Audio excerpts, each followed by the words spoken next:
I also love doing voice impressions, and I've been out of that for a while, but my little girl, I think she enjoys it the most. She thinks that makes me the cool dad.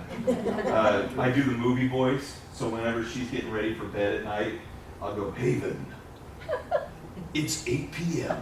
on Monday. Haven needed to brush her teeth. She got in her pajamas. And, so I do that with her, and she always thinks that's so funny. She'll ask me to do voices throughout the day and talk to her as a different character, so I really enjoy doing that. I'm going to do some more for you as we go through this today. But, the movie one is, my wife's getting ready. Emily was brushing her hair. She was getting ready. Here's an overview of what we're going to go through. That was the introduction. Part one, we're going to go over the generations. Some of you are familiar with this, some of you aren't. What the exact generations are, the years that are included in that. We're going to go over the understanding part of my message very briefly, understanding this idea of respect, right? And focusing on the positives between one another. We'll go through part two, the job search, finding the right fit for you, interviewing, resume writing, and how to appeal, and then we're going to open it up for discussion. So what is a generation? A generation is all of the people born and living regarded collectively. Now, those of you that have seen this before, don't answer. Do you know what this number 5 means? What does this number 5 represent as far as generations go? There are 5 generations that are working in the workforce together today. 5. And I say that because the oldest generation is in their 70s to 90s. But there are folks that age that are working today. A lot of them maybe have retired and had to come back to work. A lot of them retired and just want to work because they enjoy it and they need to get out and do things.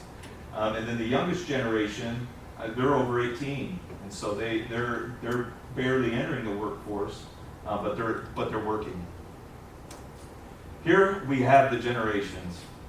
There are different groups that kind of define what years these generations are compiled. They have different perspectives. What I've done is I've looked at all of those and I tried to find a general consensus of what would be most general between the generations without being too specific and having it vary between other people. So we have the silents or traditionalists. They were born mid-1920s to mid-1940s. So like I said, they're in their 70s to 90s. Baby boomers, mid-1940s to mid-1960s. You know what, as we do this, I want you to stand up. First of all, do we have any silents in the room? Traditionalists. You don't have to be silent. Why do they call him silent? Because my dad's 74 and he's got a lot of You know what? I actually don't know that answer. I don't know the answer to that. I'm going to look that up tomorrow. I mean, I'll go with traditionalist, but he's not silent. They could tuck your ear off, right? Okay, baby boomer. Stand up if you're a baby boomer.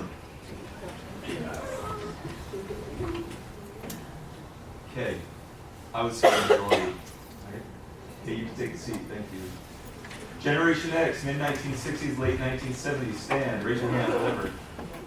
Oh, that's pretty good. That's pretty good. Okay. Generation Y, millennials, early 1980s, mid-1990s. Okay, we'll see you later. I'll run. No. And Generation Z, I hope there's none in here, but they were born mid-1990s, about 2012. So I want you to pay attention to these ages here, where these generations are right now.